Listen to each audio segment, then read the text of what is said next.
Hey, what's up, you guys? This is Seth from Purpose Driven Live Sports and Gaming. And in this video, I'm going to be talking about my top 5 players in the NBA. Now, this is the debate that's going on mainly because LeBron's not going to be in the playoffs this year and he's not going to be making a run to the finals.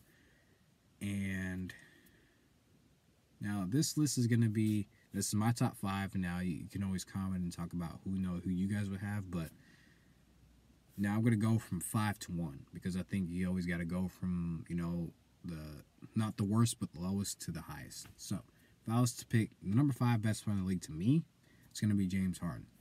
Now we all know James Harden is probably the best offensive player in the league, just because his ability to get to the rim. He's a great ball handler, and ball handlers also has to do with dribbling, being able to get to the rim, and actually passing. So, he's a great passer.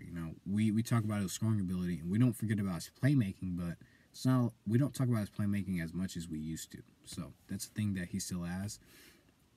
My knock on him is that defensively, he's a liability in that you don't ever see him guarding perimeter. You don't ever see him guarding perimeter players. He's always guarding the post. And what I don't like about teams when they're playing Houston is that they need to, in my opinion, which Golden State does better than anyone, is DeMarcus Cousins, when he's being guarded by James Harden, is going at James Harden.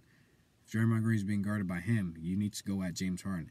If teams will go at James Harden and it's so much contact, they're beating him up down low, I think offensively, when they're defending him, that could make it a challenge for James Harden. So he's a great offensive player. Defensively, even though he's second in the league in deflections and steals, I kind of put an asterisk around it because, you're reaching. I don't say he's not a reacher, but a lot of times he's reaching around post players and he's getting steals that way. And he's also deflecting on post entry passes. So you could say then he's a good post player. He's quicker, that does it. But I'm not gonna say that he's an underrated defender, which people are saying just because he's getting steals. No, he's guarding post players. If he was guarding guards and he's actually giving an effort, and I would put him higher, but that's just my knock on James Harden. The number 4 player to me, Steph Curry. I put Steph Curry above James Harden because he's more efficient. James Harden averages more points, but he shoots a lower percentage from the field than Steph Curry. Steph Curry shoots 48% from the field, 43% from three-point range. He actually shoots 90% from the line. Steph Curry does it all on the offensive end as well. Just because he doesn't score as much doesn't mean he's not as good. This guy can get to the rim whenever he wants also. He's a great ball handler. He's a great playmaker for his teammates also. Underrated passer. He's a great finisher at the basket as well. His mid-range game has improved to the point where he can pull up and shoot the mid-range. Everybody knows what he is, a three-point shooter. That he was at one point, and he still is considered one of the most unguardable players in the league, just because his three-point shooting, when he gets across half court, and he shot a good shot with Steph Curry. You don't forget it. Steph Curry actually tries when he defends. That's why I like him better than James Harden, is because even though James Harden gets more steals and he looks better on paper, Steph Curry to me is more efficient and he actually tries on the defensive end, and he does guard perimeter players more, even though you can isolate him in the screen and roll and that's a mismatch, but he does try. That's what I give Steph Curry. And to me, he doesn't always need to have the ball to be effective. He's a great screener, which it talks about in a different video. He gets his teammates open, and that ultimately gets him open shots as well. So Steph Curry's a great all-around player. He also rebounds just like James Harden as well. Underrated passer. So Steph Curry's got the whole package as well.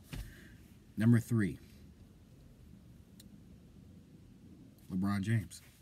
Now, why do I have LeBron James number 3? LeBron James has taken a considerate dip and defense. Now, last year, everybody was like, yeah, he doesn't defend as well. Well, this year, to me, he's taken an even bigger step and really picking and choosing spots more often this year. Now, a lot of that is due to the fact that he was injured in this. When he came back for the second half of the season, he's coming back, he's trying to nurse. Even though he's not 100% healthy, he's healthy. At least he's playing, so I think he should still show effort. And I think why his teammates weren't defending was because you're setting a bad example and picking, choosing your spots. So, but offensively, he's still one of the best playmakers in the league. Still probably the best passer.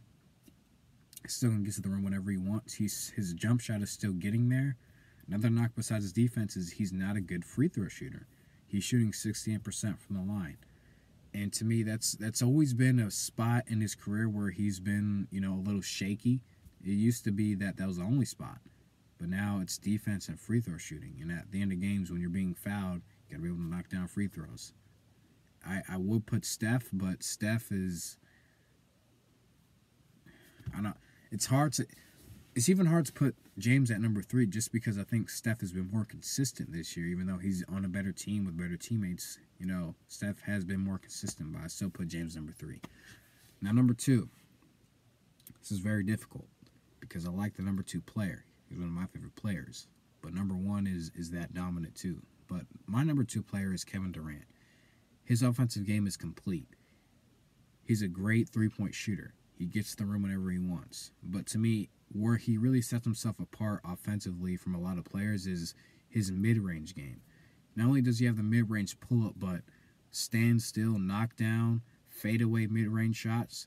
Kevin Durant can get a shot off at any angle, any spot on the court from the mid-range. Also, he's a great three-point shooter just because of his shot is unblockable. His offensive game it's crazy. He's a great ball handler. He's a great passer now. He defends well. He's actually one of the best perimeter defenders for his size. He's a great rim protector. His game has kind of grown.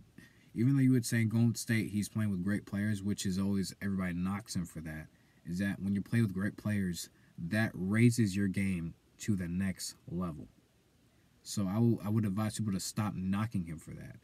Playing with great players, it makes your game that much better because you want to also up your standard to a different level also. He's just a great player all around. He rebounds. He blocks shots. His scoring ability is just unmatched. And I don't think there's anybody really besides James Harden who can really score with him. But to me, what gives me the advantage over James Harden for him, again like Steph Curry, and again like LeBron James, they are more efficient and they don't need as many shots to get to the point that James Harden does to get his 36 a game. Kevin Durant averages a little under 28, but he's more efficient. He doesn't take as many shots. He shoots over 50% from the field.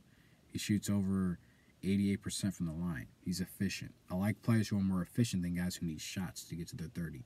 Now, James Harden, he's a great player, and he's shown that he can be efficient, but a lot of times he's taking a lot of shots. So that's my thing. Now, number 1 is you're going to have to go with Giannis Antetokounmpo. It was hard to do that just because of everything I said about Kevin Durant, that you could say he's number 1.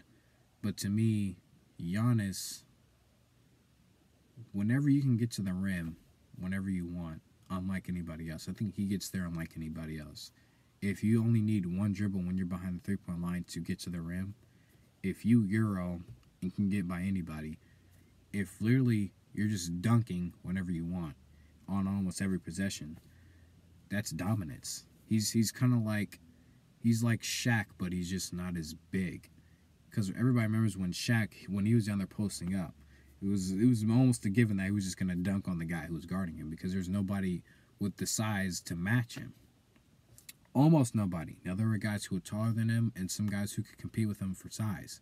But it's kind of like Giannis. Giannis is just so long that he's about unblockable when he's at the rim. Now, you can physically get into him still because even though he's a lot stronger and he's more built than he used to be, you can still get into him because he's got a slider frame just like Durant, but he's long. He rebounds. He defends. He's a two-way player. He's a great playmaker. He gets steals. He gets blocks. To me, those 4 top players are guys who do it all and who are more two-way players. Now, I believe James Harden's probably going to win the MVP because he's been more valuable to his team, even though you could say Giannis has propelled his team each year that he's gotten better. But I still consider Giannis at this point, at this moment, as we end the regular season, to be the best player in the game. So, yeah. So you got Giannis, you got KD, you got LeBron James, you got Steph, then you have James Harden. Now, 2 guys you could probably throw in there if you wanted to replace some people is Joel Embiid or Anthony Davis. But to me, those guys, even though they've been, Joel Embiid has been more consistent than Anthony Davis. But you can still throw Anthony Davis in there because he's also very dominant. But those are my top 5 players. So thank you guys for listening. And I just want to thank you guys again. And I'll talk to you guys again. Peace.